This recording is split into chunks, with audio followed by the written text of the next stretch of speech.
भो अयम भावना मात्रो न किंचित परमार्थतः नास्ति भाव स्वभावानाम भावाभाव विभाविनाम।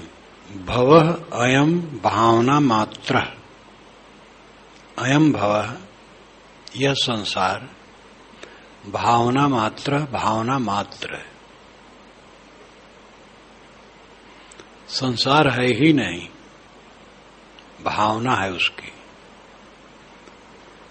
संसार हुए बिना भावना कैसे बनेगी? वस्तुतः हमारे में संसार नहीं है, हमारे में संसार भावना मात्र है।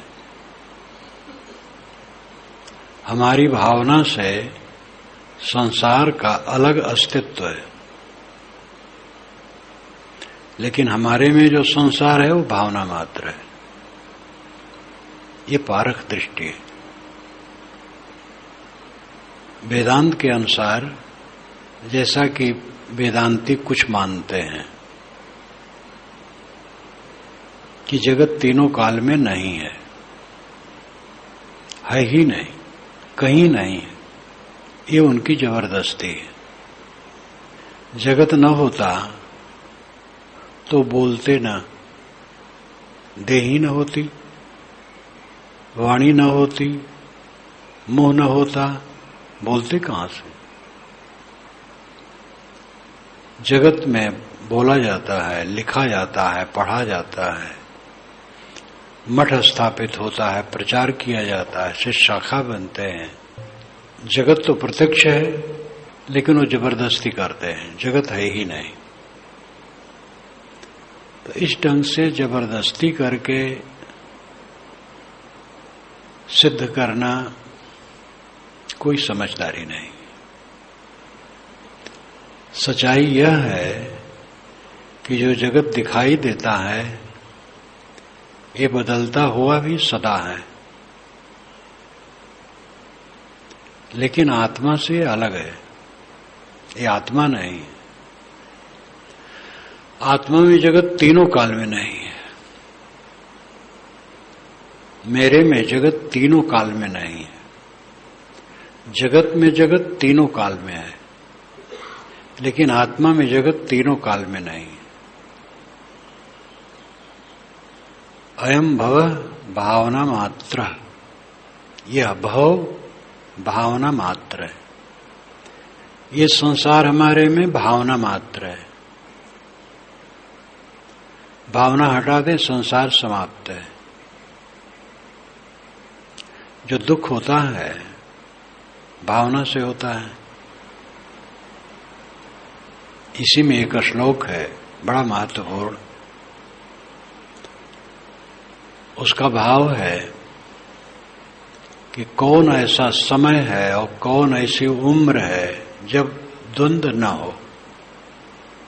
द्वंद्व नो निराम, निराम मनुष्यों को द्वंद्व न आवे, कौन ऐसा समय है? मैं तो जब अपने जीवन को देखता हूं, जब से होश में आया हूं, कोई ऐसा समय नहीं जो द्वंद्व रहित हो। याद होता है बचपना का याद, भूत प्रेत परेशान कर देते। भूत प्रेत बता दिया गया तो हथियार जिधर रहे उधर देखने का मन नहीं कहे। रात में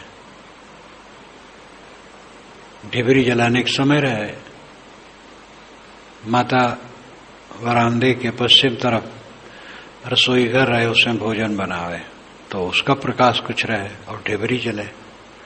और आंगन के पूर्व हिस्से में बरामदे में बैठा रहूं और बाएं तरफ कमरा रहे तो कमरे की तरफ नहीं ताको,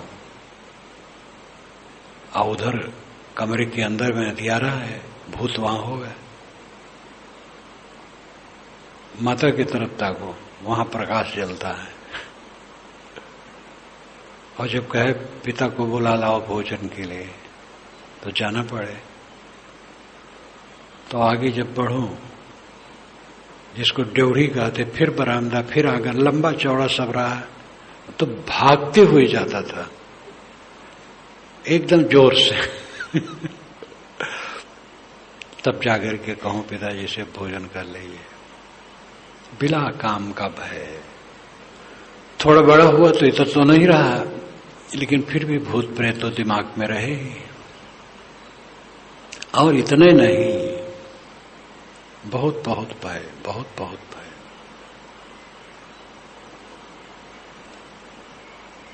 भय भय और अनेक प्रकार का प्रपंच। जब से ख्याल आता है, मुझे कभी भी नहीं पता लगता है जब द्वंद्व ना हो। इसलिए परम सत्य है। कौन ऐसा समय है, कौन ऐसी उम्र है जब द्वंद्व न हो? तब फिर तरीका क्या है? तान्युपेक्ष यथा प्राप्त वर्ती, उसकी उपेक्षा रखे और जो प्राप्त हो उसमें संतोष पूर्वक बर्ताव करे। जितना द्वंद्व सामने आए समझ लिए आया और जाएगा, रहेगा नहीं, उसकी उपेक्षा रखे। पहले वाले सारे द्वंद्व नहीं रहे, ये भी नहीं रहेगा। उपेक्षा नाम लापरवाही, उधर मन न ले जाए। और जो प्राप्त हो, जैसी स्थिति हो, अनुकूल प्रतिकूल, उसमें संतोष पूर्वक बर्ताव करे, फिर शांति। यही तरीका है। इतना मात्र ध्यान में रखे तो आदमी दुखी नहीं होगा। उसको यह नहीं होगा ये झंझट कैसे आ गई। झंझट कब नहीं, पूरी जिंदगी झंझट है। देह धरना झंझट है, देह धर करके संसार में जीना झंझट है। झंझट तो पूरा जीवन है। इसकी उपेक्षा रखे, लापरवाह रहे, जो आवे सह ले और जैसी स्थिति हो संतोष से गुजर कर ले और चित्त को शांत रखे। अयम भव भावना मात्र है। ये भव भावना मात्र है। जो मन का जगत है भावना मात्र है। मन के संकल्प विकल्प भावना मात्र है और मन के संकल्प विकल्प में ही सब जल रहे हैं। मन का नरक लोग भोगते हैं, वो धन्य है जो मन के नरक से ऊपर है। न किंचित परमार्थतः, परमार्थ कुछ भी नहीं है। परमार्थ नाम सत। सत में देखा जाए तो ये कुछ है ही नहीं है। जो द्वंद्व है, जो प्रपंच है भावना का, कुछ नहीं है। तुम्हारी भावना है। भावना को शांत कर दो। भावना को शांत कर दे, संसार खत्म है। संसार भावना में है, भावना को जीतो। संकल्प विकल्प को जीतो, संकल्प विकल्प से ऊपर हो जाओ। नास्ति भाव स्वभावानाम भावाभाव विभाविनाम, नास्ति अभाव स्वभावानाम स्वभावानाम न अभाव अस्ति। जो स्वभाव है उसका अभाव नहीं है। स्वभाव, स्व नाम खुद, भाव नाम सत्ता। स्वभाव खुद का अस्तित्व, इसका अभाव नहीं है। मेरा होना झूठ नहीं है, मेरा होना सच है। लेकिन भावना कहो ना, वो कुछ नहीं, भ्रम है। भावना में हम दिन भर और रात भर और जीवन भर जूझते हैं और भावना कुछ नहीं है, कल्पना है। लेकिन मैं हूं, मेरा अस्तित्व है। नास्ति अभाव स्वभावानाम, स्वभाव का अभाव न अस्ति। स्वभाव, स्वसत्ता, आत्मसत्ता का अभाव नहीं है। आत्मसत्ता का भाव है। आत्मा नित्य है, मैं नित्य हूं। भावाभाव विभाविनाम, भाव और अभाव विभाविनाम। भाव सत्ता, अभाव असत्ता का विभावन, स्पष्टता, खुलासा यही है। विभावन मतलब है खुलासा, स्पष्टता, साफ। भाव क्या है, अभाव क्या है, सत्य क्या है, झूठ क्या है, इसकी स्पष्टता क्या है। कल्पना झूठ है, आत्मा सत्य है। जिन कल्पनाओं में हम रात दिन जलते हैं वो कुछ नहीं है, और जलने वाला मैं हूं, जल रहा हूं। कब जागेंगे, कब नींद भंग होगी? नींद भंग होना चाहिए। कल्पनाओं में न जलें। कल्पना भावना मात्र है, कल्पना कल्पना है, कल्पना मात्र, सोचना मात्र है। सोच सोच करके जले ना, नास्ति स्वभाव, नास्ति अभाव स्वभावानाम। स्वभाव का अभाव नहीं है, मेरी सत्ता का अभाव नहीं है, लेकिन मन में जो जगत है वो भावना मात्र है, वो उसकी सत्ता नहीं है। बस यही भाव अभाव का विभावन है, भाव अभाव की स्पष्टता है। मेरी सत्ता है और मेरे सामने जो कल्पना है वो झूठ है। यही सत सत का निर्णय है। न दूरम न च संकोच लब्ध मेवात्मनः पदम, न दूरम न च संकोचालब्ध मेवात्मनः पदम, निर्विकल्पम निरायासम निराकारम निरंजनम। जो निर्विकल्प है, निर्विकार और निरंजन है। निर्विकल्प का मतलब कल्पना से परे, निर्विकार परिवर्तन विकार से परे, निरंजनम माया से अतीत। वह आत्मपदम आत्म स्थित निरायासम बिना परिश्रम के लब्धम एव प्राप्त, न दूरम न च संकोचम, न दूरम न च संकोचात। न दूर है न निकट है, संकोच नहीं, दूर निकट। जो निर्मल आत्मा है, आत्मपद है, वो दूर नहीं है, निकट नहीं है। वो तो बिना प्रयास के ही निरंतर प्राप्त है। निकट का मतलब भी होता है कुछ दूर, निकट है लेकिन अलग है तो दूर है। जो निर्मल आत्मा है वह न दूर है न निकट है, बिना प्रयास के निरंतर प्राप्त है।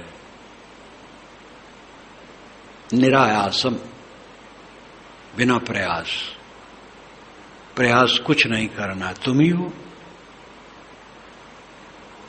अपने आप की अप्राप्ति का अनुभव किसी को नहीं होता है। मैं नहीं हूं ऐसा कौन सोचेगा? घोर अंधियारी कमरे में बैठे हैं, कोई पुकारा तो मैं नहीं कहता हूं जरा प्रकाश जला के देख लो मैं हूं कि नहीं, तब बोलो। या हाथ से टटोल लो मैं हूं कि नहीं, तब बोलो। अंधियारे में बैठा हूं, जैसे कोई पुकारा मैं बोल पड़ता हूं मैं हूं।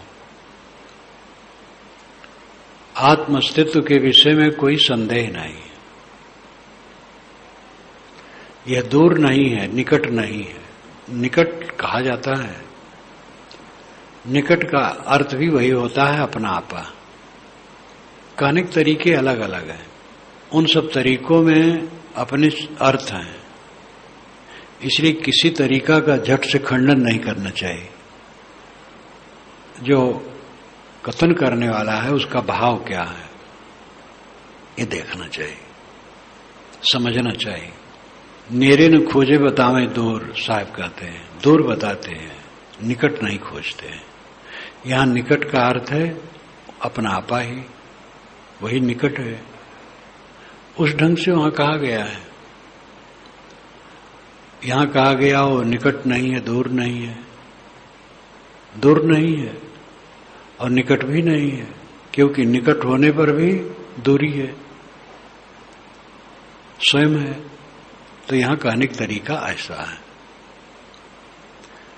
बिना प्रयास के ही वो प्राप्त है, जो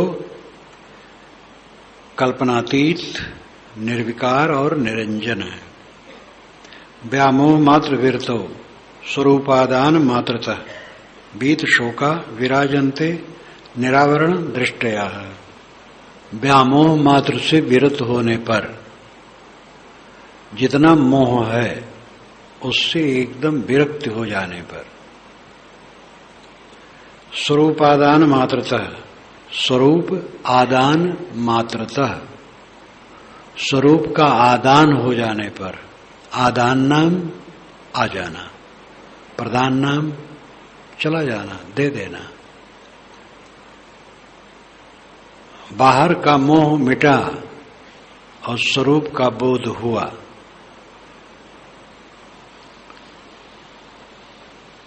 निरावरण दृष्टया, उसकी दृष्टि निरावरण हो जाती है, आवरण नहीं रह जाता है। वीत शोका विराजन्ते, वो शोक से रहित विराजता है। स्वरूप का ज्ञान हो और स्वरूप के अलावा जो कुछ है उससे वैराग्य हो, तो दृष्टि का आवरण हट जाएगा। स्वरूप का ज्ञान है लेकिन वैराग्य नहीं है विषयों से, तो काम नहीं होगा। वैराग्य तो है लेकिन स्वरूप का ज्ञान नहीं है, तो ही काम नहीं होगा। दोनों की आवश्यकता है।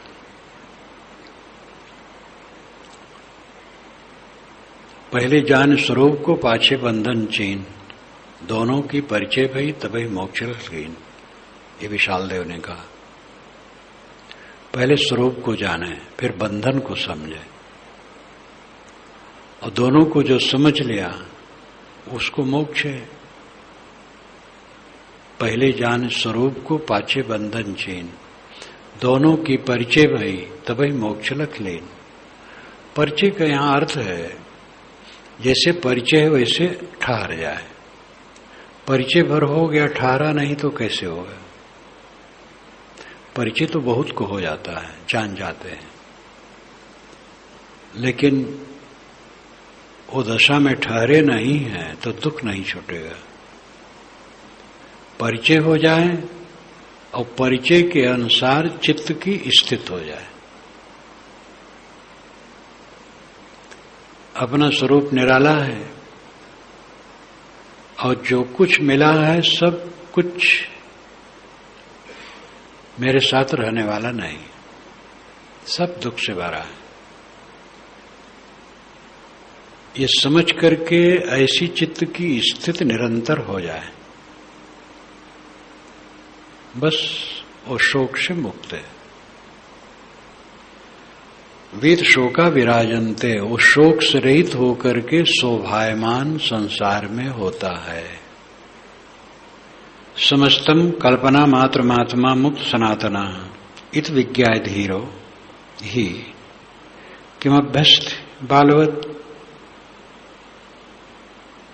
जो सनातन आत्मा है उस स्वभाव से ही मुक्त है, अलग है सबसे, और जो कुछ भी संबंध है सब कल्पना मात्र है, जोड़ है, मान्यता है। इत विज्ञाय धीरो, धीरवान पुरुष ऐसा जान करके कि मभ्यस्त बालवत, वो बालक के समान कैसे काम करेगा। जब समझ लिया कि जो कुछ भी संबंध है कल्पना मात्र है, वस्तु कल्पना मात्र नहीं है, संबंध कल्पना मात्र है, हमारी मान्यता कल्पना मात्र है, हमारा अहंकार कल्पना मात्र है, जुड़ाव कल्पना मात्र है। वस्तु अपनी जगह पर है, परिवर्तित होते हुए भी है। सामने मकान दिखाई देता है, पेड़ पौधे दिखाई देते हैं, कल्पना मात्र नहीं है। ये पदार्थ है, निर्मित है। कुछ मनुष्य ने बनाया है, कुछ स्वभाव से निर्मित है। पेड़ स्वभाव से पैदा हो गए, वनस्पतियां स्वभाव से पैदा हो गई, मकान मनुष्य ने बनाया, दोनों निर्मित हैं, दोनों मिट जाएंगे, लेकिन इनका मौलिक पदार्थ तो रहेगा। तो ये कल्पना मात्र नहीं है, लेकिन उनसे हमारा राग या द्वेष कल्पना मात्र है, और तकलीफ वही देता है, राग द्वेष। ये मकान और पेड़ पौधे तकलीफ नहीं देते हैं। मेरा मकान है और एक ईंटा कहीं टूट जाए उसमें तो तकलीफ मुझे होती है, मकान को तकलीफ नहीं होती, मुझे होती है। मकान बेच दिया, पूरा मकान गिर जाए तो कोई तकलीफ नहीं। तो हमारी मान्यता जो है वो कल्पना मात्र है, और मान्यता में चिपक करके हम पीड़ित हैं। समस्तम कल्पना मात्र, सब कुछ कल्पना मात्र है। समस्तम कल्पना मात्रम, आत्मा मुक्त सनातना। सनातन आत्मा तो मुक्त ही है, नित्य आत्मा मुक्त ही है।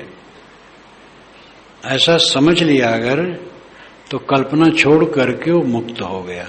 समझा कि कल्पना बंधन है, हमारे मन की मान्यता राग द्वेष यही बंधन है, और इसको छोड़ दें तो सदा मुक्त है। ऐसा समझ लिया तो बालक के समान वो काम नहीं करेगा। बालक धूल खेलते हैं, धूल का मकान बनाते हैं और उसको लेकर के झगड़ा करते हैं। विवेकवान ये सब समझेगा, धूल माटी है संसार, और इसके लिए झगड़ा नहीं करेगा, कला नहीं करेगा, तू मैं नहीं करेगा। सारा तू मैं और कला किसके लिए है? दुनिया की चीजों के लिए। तो विवेकवान जो समझ लिया कि सारा संबंध कल्पना मात्र है, मैं तो असंग हूं, अकेला हूं, तो तू मैं कैसे करेगा? तू मैं करता है तो वो दशा में नहीं है। आत्मा ब्रह्मेत निश्चित्ते भावा भाव च कल्पितो निष्काम किम बीजानात् किम ब्रूते च करोति किम।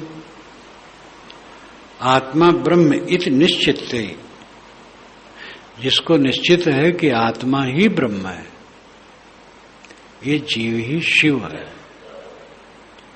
शिव को खोजना नहीं, परमात्मा और ब्रह्म को खोजना नहीं। आत्मा ब्रह्मेत निश्चित भावा भाव च कल्पित। भाव अभाव कल्पित है। भाव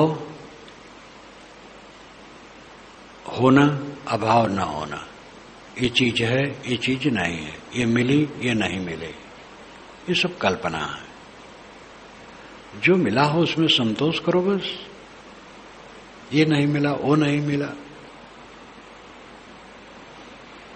इसकी कल्पना क्यों? जो मिला बहुत है। वेद में भी बात आती है, बात कि कोई निमंत्रित करे तो जो भोजन दे उसको कम न माने, जो जल दे उसको कम न माने, जो कुछ हो दे उसको कम न माने, उसको बहुत माने, निंदा न करे। सद्गुण की बात हर जगह कही गई, निष्काम रहने की बात हर जगह कही गई। भावा भाव च कल्पितो, भाव भाव कल्पना है। ये कम है, ज्यादा है, इतने मिला, इतना नहीं मिला, ये सब कल्पना में न पड़ो। जब जितना मिला संतोष करो। निष्काम किम भी जाना थी, जब निष्काम हो गया तो और क्या जानेगा वो? अब कामना ही नहीं है तो अब क्या जानेगा?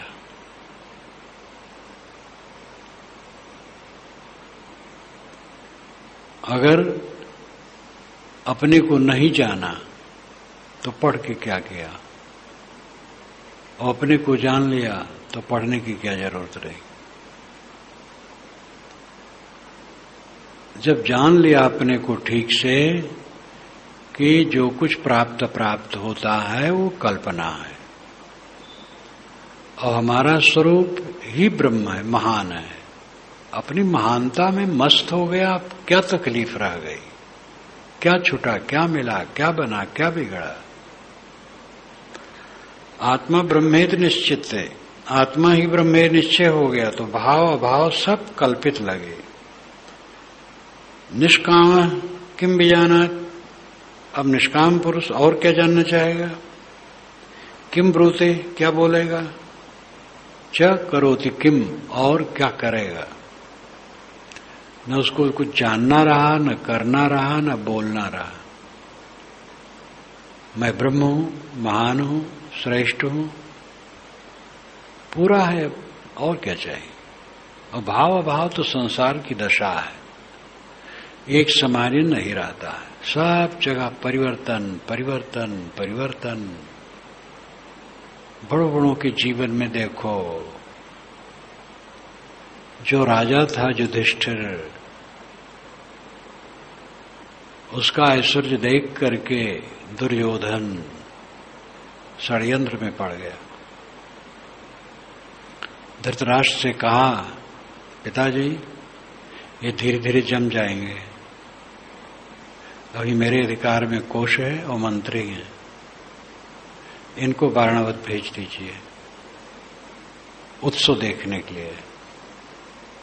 धीरे धीरे मैं यहां जमा लूंगा, पैसा दे करके लोगों को बस में कर लूंगा, नहीं तो ये जम जाएंगे तो ठीक नहीं होगा। ये षड्यंत्र हुआ, उनसे कहा गया, समझते थे वो, चले गए। वाराणसी से निकल गए। विदुर जी सब संदेश दे दिए थे और सब व्यवस्था कर दिए थे। निकल गए वहां से भी जहां लाक्षागृह रहा। विदुर जी ने एक नाव भिजवा दी थी गंगा में, उस पर बैठ करके पार हो गए और नौका को डुबा दिए। उधर जाकर के तो जटाजूट बनाए और ब्राह्मण का वेश बनाए और भिक्षा करके खाते थे। काफी दिन रहे एक जगह।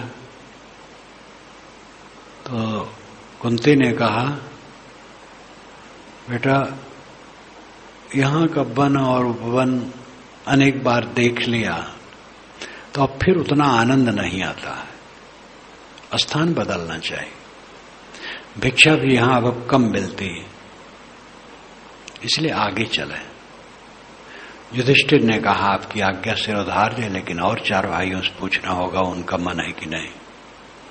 उन 4 से पूछा, वो कही ठीक, सब चल पड़े। एक ब्राह्मण के घर में रहे। घर उदियत ही काफी था, भिक्षा करके बाहर से लाते थे, खा लेते थे। भिक्षा में पका भोजन लाते थे तो आधा भीम खाते थे, आधा में वो 5 खाते थे।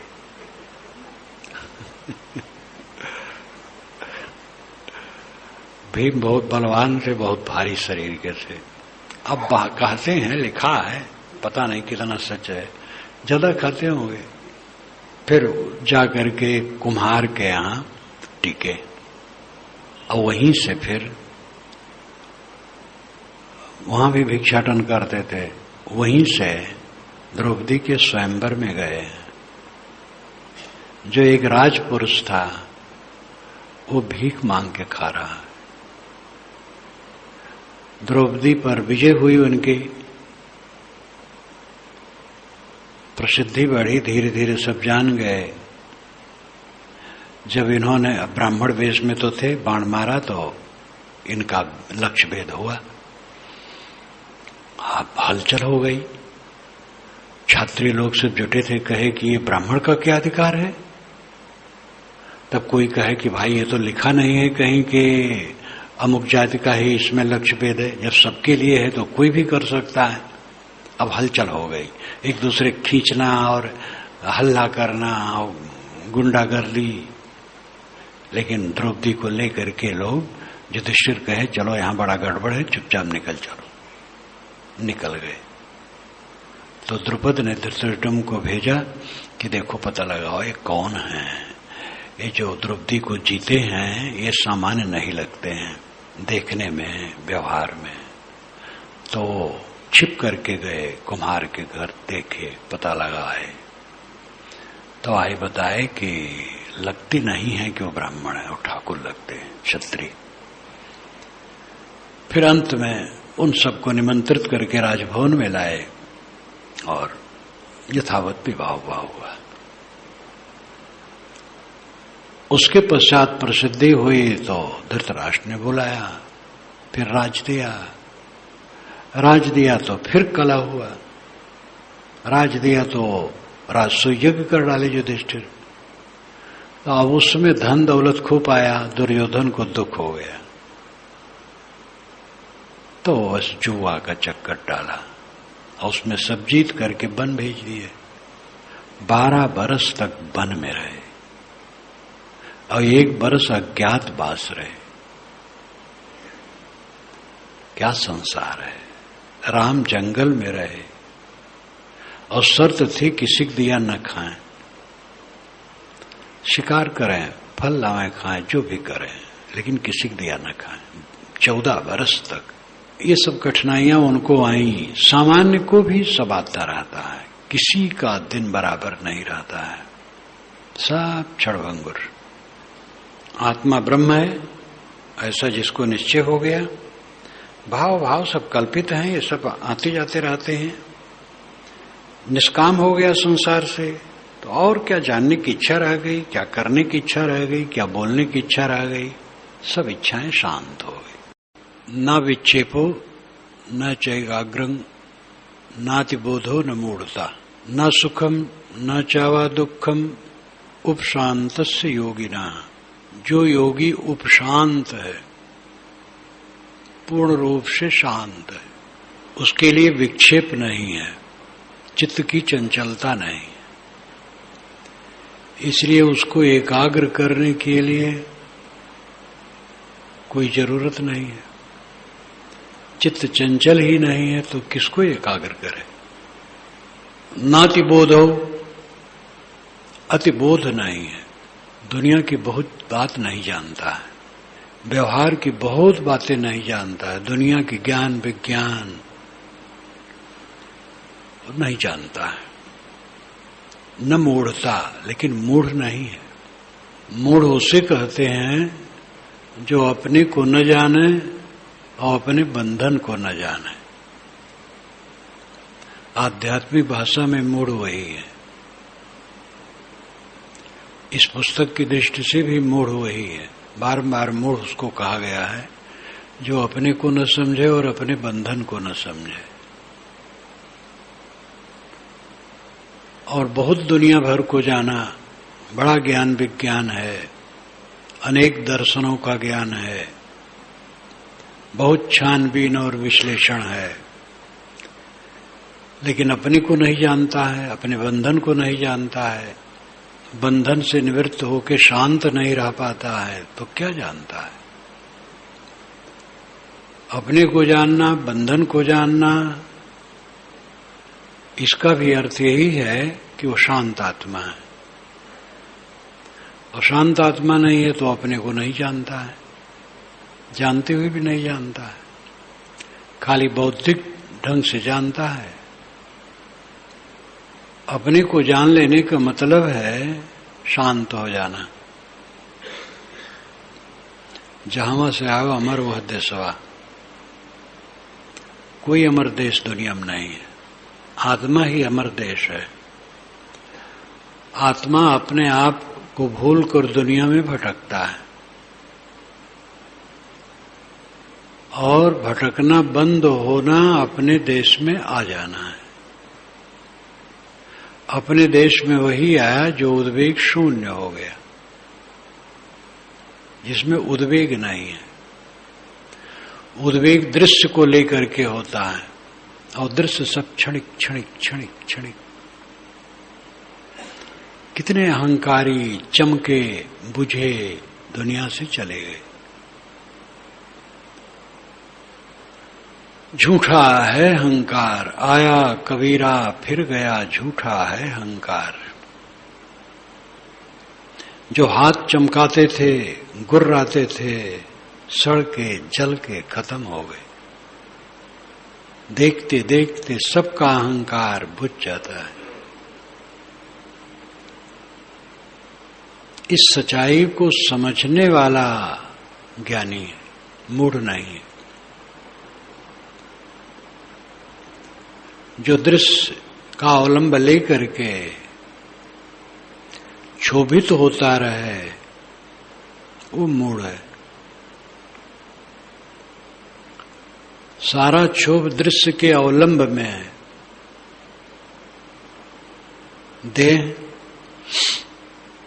देह के नाम रूप गुणकर्म स्वभाव योग्यता उपलब्धियां संसार का जो कुछ भी जुड़ता है उनमें अहंता ममता करके क्षोभ होता है।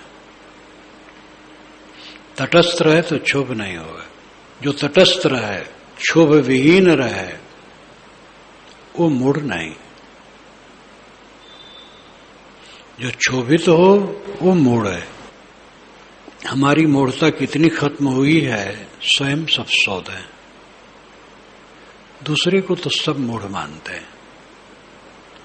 दूसरे को स्वार्थी, अहंकारी, मूढ़, अज्ञानी सब मानते हैं।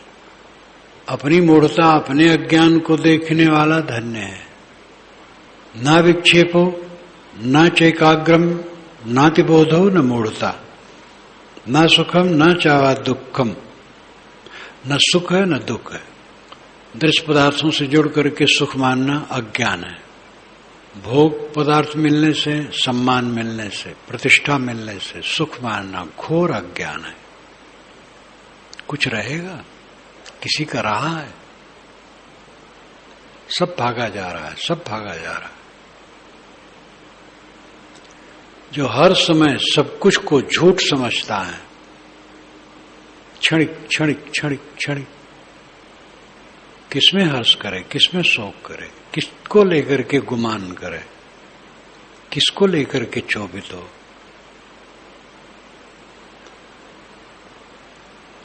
उपशांतस्य योगिनः, उपशांत योगी, पूर्ण शांत योगी के लिए विक्षेप नहीं है, चित्त की चंचलता नहीं। इसलिए चित्त को एकाग्र करने का प्रश्न ही नहीं है, क्योंकि चंचलता ही नहीं है। वो दुनिया भर की बात नहीं जानता है। न अतिबोध हो, अतिबोध, बहुत जानकारी, ये सब नहीं है। लेकिन मूढ़ नहीं है। वो अपने को जानता है और जानता है कि दृश्य के संबंध में क्षोभ होने की गुंजाइश है, इसलिए सतर्क रहता है। समझता है जो सामने दिखता है रहेगा नहीं, इसलिए वो सदैव तटस्थ रहता है। इसलिए न दुखम न सुखम, दुख नहीं है, सुख नहीं। ये दुनिया का संबंध जोड़ करके सुख की कल्पना है और वही ठगता है। ये सुख ही हमें धोखा देता है। सुख में फंस करके सब रो रहे हैं, पूरी दुनिया के लोग। सुख की कामना ही खत्म हो गई है, इसलिए दुख का नाम खत्म हो गया। उपशांतस्य योगिनः, उपशांत योगी के लिए, पूर्ण शांत आत्मा के लिए न चंचलता है, न एकाग्रता की आवश्यकता रह गई, न दुनिया भर को जानना है और न मूढ़ता है, न सुख है न दुख है, साफ साफ। स्वराज्ये भैक्षावृत्तौ न लाभालाभे जने बने, निर्विकल्प स्वभाव से न विशेषो अस्ति योगिनः। निर्विकल्प स्वभाव योगी के लिए, जिसकी कल्पना शांत है, बैठे लेटे चलते उद्वेगता अपने मन में उद्वेग नहीं, किसी बात को लेकर उद्वेग नहीं। खान-पान, देह के स्वास्थ्य, उपलब्धियां, साथियों, किसी के कहने सुनने से जो हुआ हो, किसी बात के लिए मन में उद्वेग नहीं है, सब समय शांत है। इस प्रकार निर्विकल्प स्वभाव से निर्विकल्प स्वभाव के योगी के लिए संकल्प विकल्प के उद्वेग से शून्य शांतात्मा के लिए स्वराज्य भैक्षावृत्तौ च लाभे जने बने न विशेषो अस्ति। कुछ विशेष नहीं है, कुछ फर्क नहीं है। स्वराज्य, एक स्वराज्य होता है, एक स्वराज्य होता है। स्वराज्य का मतलब अपना राज्य, और स्वराज्य का मतलब तो स्वर्ग का राज्य। यहां है स्वराज्य, शंकराचार्य की वाणी में भी आया है। तो स्वराज्य नाम स्वर्ग का राज्य, और भिक्षावृत्ति और भिक्षावृत्ति में दोनों बराबर है। स्वर्ग का राज्य मिले अथवा भूख लगने पर किसी के दरवाजे पर जाकर के भिक्षाम देहि कहना पड़े, दोनों बराबर है। काशी में अभी भी भिक्षावृत्ति के सन्यासी होते हैं और तीर्थ स्थानों में होते हैं। शायद अयोध्या में नहीं होगा, क्योंकि वो इस ढंग से नहीं मांगते। जहां रहते हैं तहां बनाते खाते हैं। काशी में मैं रहा हूं, खूब अच्छी तरह से जानता हूं। भिक्षावृत्ति के संत कभी कभी हमसे आके मिलते थे, तो कहें कि शाम को मधुकरी मांगता हूं। और भक्त लोग अभ्यासी होते हैं, वो भोजन बना के जो कुछ बनाए रहते हैं उसमें से पात्र में रख करके दरवाजे पर एक जगह रखे रहते हैं। तो जब आते हैं आवाज करते हैं, कोई नमो नारायण कहा, कोई भिक्षाम देहि, कोई कुछ कहा, तो जाकर के उनको देते हैं। एक रोटी, थोड़ी सब्जी, थोड़ी दाल, थोड़ा भात दे दिए। थोड़ा थोड़ा लेते हैं। मधुकरी उसे कहते हैं। दूसरे आए उसको देते, तीसरे आए उसको देते हैं, जितना उनके संभव है। तो स्वराज्य तो कहीं स्वर्ग कहीं है नहीं, मतलब यहां पर सब संपन्नता हो और उसमें रहे।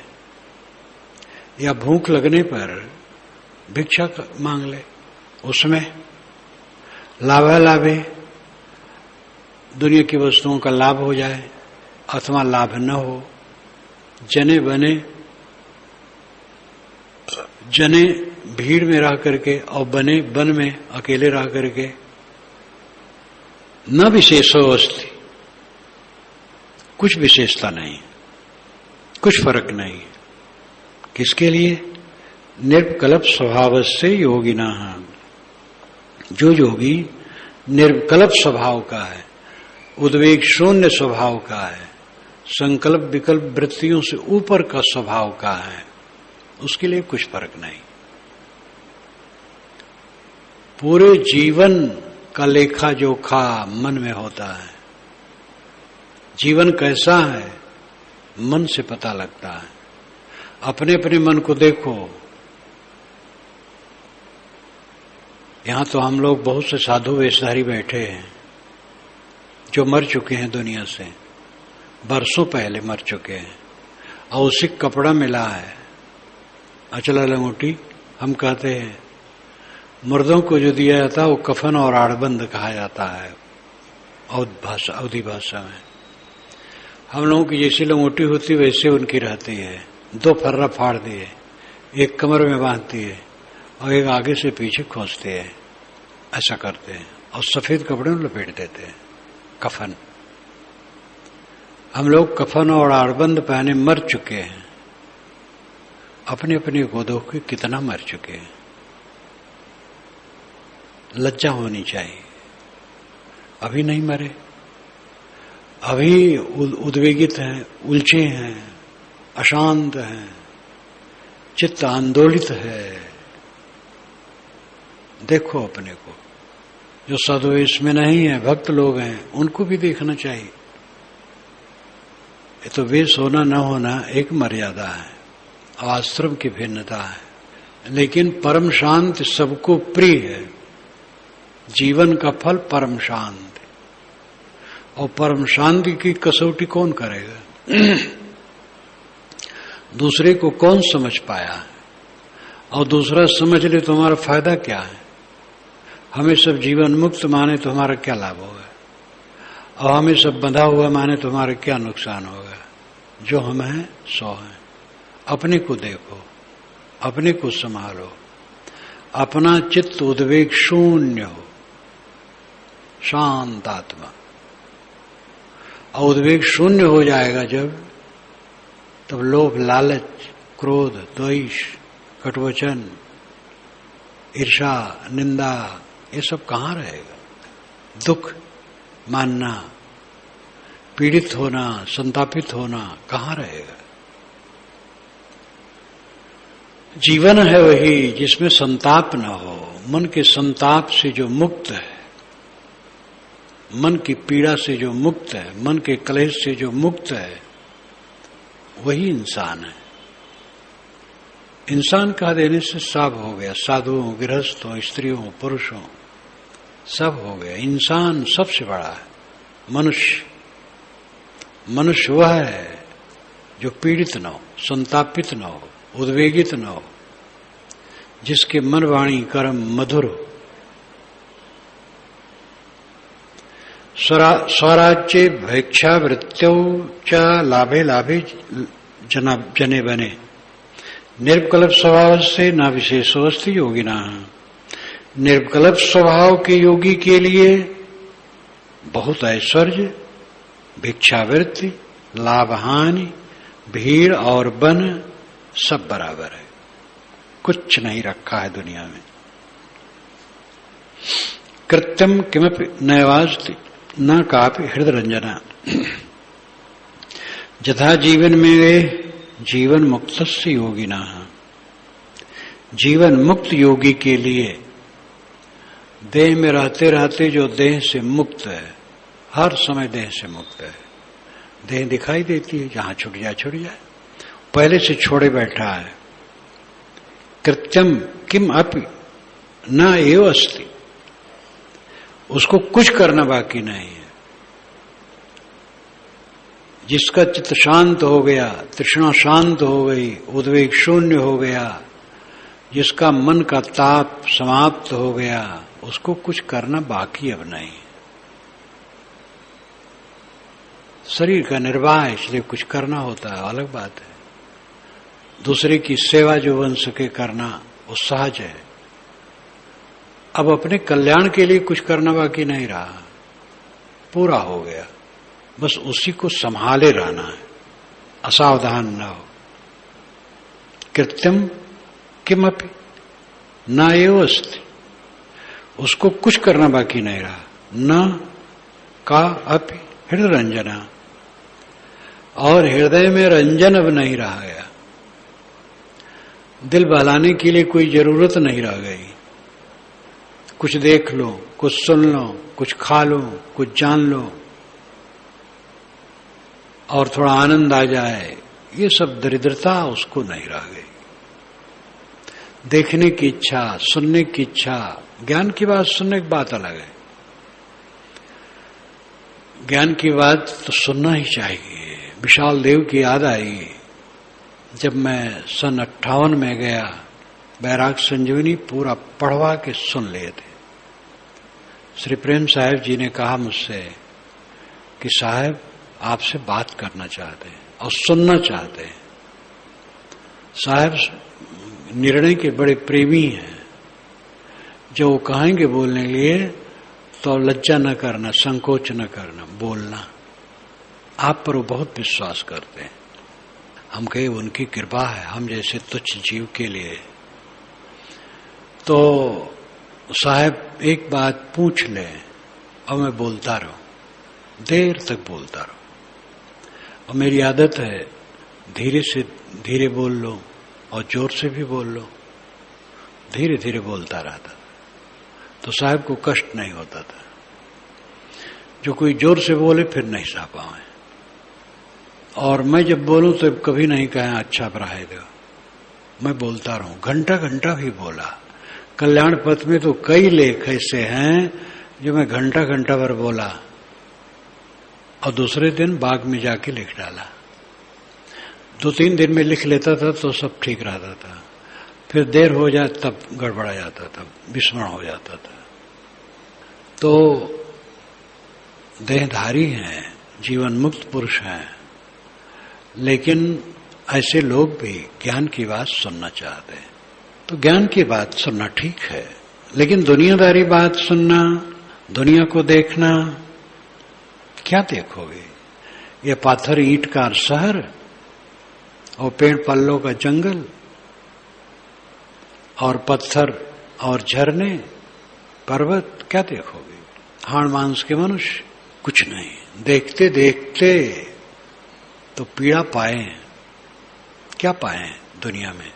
देखकर, सुनकर, जानकर भयंकर रोग बटोरे हैं। अलम, इसमें आता अलम, बस हो गया, बहुत हो गया, थक गया, देखकर, सुनकर, सोचकर थक गया, अब कुछ नहीं चाहिए। न तो उसको कुछ कर्म बाकी रहा, न हृदय को रंजन करने के लिए कोई चेष्टा रह गई कि कुछ देखो, सुनो, मनोरंजन करो। यथा जीवनम एव इह, जीवन में जब जो आ जाए बस बर्ताव कर लेना है।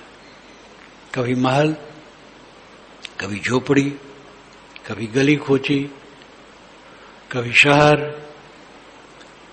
कभी अनेक प्रकार का व्यंजन, कभी सूखी रोटी, कभी सम्मान, कभी निरादर, कहीं अस्तुत, कहीं निंदा, जब जो आवे बस सह करके विवेक से बर्ताव कर ले। जीवन मुक्त से योगिना, ये जीवन मुक्त योगी का काम है। क्वा मोह, क्वा चावा विश्वम, क्वा तद्ध्यानम, क्वा मुक्तता, सर्व संकल्प सीमायाम विश्रांतस्य महात्मनः। महात्मनः, जो महान आत्मा सभी संकल्पों के सीमा में पहुंच करके विश्राम कर रहा है। बहुत महत्वपूर्ण कथन है। सभी संकल्पों की सीमा पर पहुंचकर जो महात्मा विश्राम कर रहा है, मोह उसको कहां है, संसार कहां है, और संसार की तरफ ध्यान कहां है, और मुक्ति बाकी कहां है? 4 बातें आती हैं। क्वा मोह, क्वा चावा विश्वम, क्वा तद्ध्यानम, क्वा मुक्तता, क्वा तत् ध्यानम, जगत का ध्यान। क्वा मोह, मोह कहां?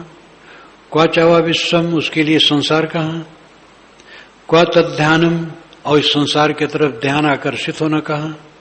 और क्वा मुक्तता, फिर मुक्तता कहां? संसार की तरफ ध्यान ही नहीं है, आकर्षण ही नहीं है, तो मुक्ति बाकी है। सर्व संकल्प सीमायाम विश्रांतस्य महात्मनः, जो महात्मा सभी संकल्पों की सीमा में विश्राम करता है। संकल्पों की सीमा का अर्थ क्या है? जहां संकल्प समाप्त हो गए, वो संकल्पों की सीमा है। संकल्प अब रही नहीं गया, संकल्प विकल्प शांत। शांत हृदय वाले महात्मा के लिए मोह कहां, संसार कहां, संसार की तरफ आकर्षण कहां, और मुक्ति बाकी कहां? मुक्ति कोई चीज है जो कहीं से ले आओ? सब छूट गया, बस मुक्त, कुछ रहा नहीं। साधो ये मुर्दों का गांव, सब मुर्दा, सब मुर्दा, सब मुर्दा। एक संत कल गए, कहे साहब आपका कमरा देखना चाहता। मैंने कहा हमारा कमरा माटी गोबर है और काव है, देख लो। माटी के अलावा कुछ है? माटी से थोड़ा उठ गया है और वही माटी फिर माटी में चला जाएगा। देह नहीं रहेगी तो न उसको मोह है, न उसके लिए संसार है, न संसार का आकर्षण है, न मुक्ति बाकी है। जो सभी संकल्पों की सीमा में विश्राम करता है, इसका शौक करो, बिन शौक फकीरी मिट्टी है। अहंकार ममकार को मिटा डालो, फिर सिर्फ संकल्प की सीमा पर विश्राम करोगे। और अहंकार बहुत प्यारा है, मिटाने का मन नहीं होता और उसको जगाने का मन होता है, जोड़ने का मन होता है। ये हमारा है, वो हमारा है, ऐसा मैं हूं, ऐसा मैं हूं।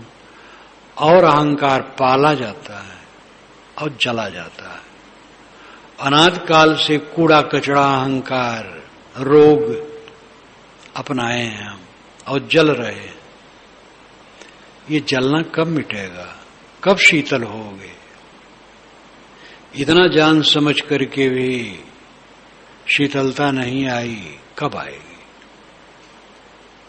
इस पर सब गौर करो, मनन करो, आत्मविश्लेषण करो, शीतल बनो, बालवत सरल बनो। सर्व संकल्प सीमायाम विश्रांतस्य महात्मनः। जो सभी संकल्पों की सीमा में पहुंचकर, अंत में पहुंचकर, उद्वेग शून्य होकर